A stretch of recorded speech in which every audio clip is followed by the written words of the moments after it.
Well, thank you, Norm, and congratulations on your appointment to the role, and I share your frustration with not being able to get the acronym right either. And I've been in this, not this particular role, but I've been a Member of Parliament since 2010 and I still can't get it right. I thought I had it right at one point and then I've looked at it again today and I was wrong. Could I firstly pay my respects to the original and traditional owners of this land, the Muanina people, and also pay my respects to their elders past, present and emerging. And I know that Jem Butler is in the audience as well, member for Lyons, and I think that covers it for my parliamentary colleagues. Norm referenced the Deputy Premier and Minister for Education, Skills and Training, or Education, Training and Skills, I think it is in that order. And he is your minister in the space of this workforce development and training, but as Norm acknowledged, I have the wonderful task of being Minister for Building and Construction. And although there is a huge regulatory side to that, it's also about boosting the work in the industry and associated industries as well, to do with what is a thriving industry, what was a thriving industry pre-COVID, but you're also an essential service throughout COVID, and with that we are truly grateful that those of you who could continue to work did in fact do so, and in doing so maintained your own workforces as well. I would like to thank the board, I'll refer to it as, because then I won't get tongue-tied, and particularly to Norm and Dr Karen Matheson as well for the invitation to be present today for your annual public meeting and rebranding of the TBCITB. The board has for many years underpinned the development of our building construction workforce through the development of skills and innovation in the industry. March 2021 marks your 30th anniversary, I understand, and today's announced rebranding is a fantastic opportunity to make clear the enormous value and function of the board in promoting and developing this sector. In 2017, the board's Governing Act was amended to increase the scope of activity to include workforce development and all the opportunities that this encompasses.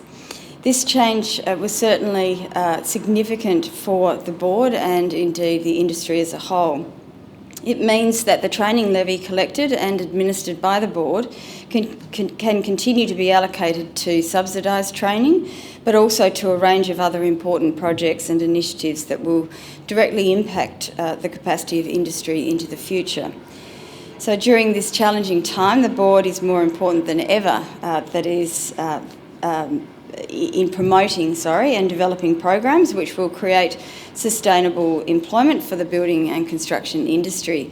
And in the last financial year, despite the impact of COVID-19 on industry activity, the board facilitated 1,587 training courses for 8,479 participants, resulting in 143,815 contact hours of training.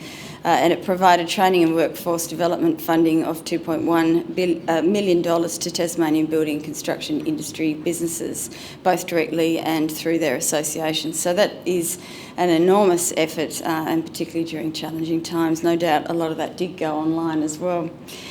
The board's activity in the coming years will be focused on promoting pathways into industry careers and building workforce capacity through upskilling and multi-skilling, and supporting initiatives that increase diversity and innovation in all sectors. Of course, achieving real impact will require the board to be strategic, well-known and deeply engaged with industry, government and training providers. It is therefore exciting to see that the board has embarked on a period of significant renewal, which includes the renaming and rebranding, which we're here to launch today. So many of you, as I am, are pleased to hear that the TBCITB tongue twister is being replaced with something more contemporary, more future-focused and more easily pronounced. I didn't have a role in this, so if anyone doesn't like it, it is not my fault. I don't know if Jeremy did either. No, it's Tracy's fault. It's Tracy's fault. Is it the former, and I should have acknowledged the former chair of the board, Tracy. Thank you. So the board's new name and brand identity reflects the organisation's overarching goal to be the go-to organisation facilitating workforce development in Tasmania, in the Tasmanian building and construction industry. So on behalf of the Tasmanian Government, I am pleased to present Keystone Tasmania.